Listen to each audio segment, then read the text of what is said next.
How to use image variation in Runway. So scroll on right here and click on this all tools. Now from there, just scroll until you can see the option called image variation. So head over and click on this. And then from in here, just upload your file if you want. So for example, let's choose this file right here, or you can also upload a new one depending on which one you want. So for example, for this case, let's head over and then choose this one and open it. Now as you can see, this will upload the image we have chosen. And then once it's done uploading, you can head over and then set up the settings for this one. So you can choose 4 variations, or you can also choose 1 or anything. So we have in here a sample.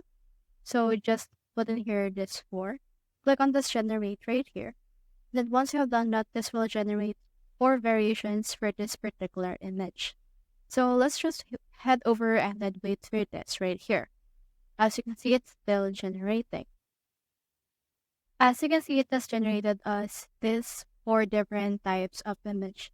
So here's our initial image, and we have in here this, and we also have this, and this. So if you want something, just click on this right here in order to download it.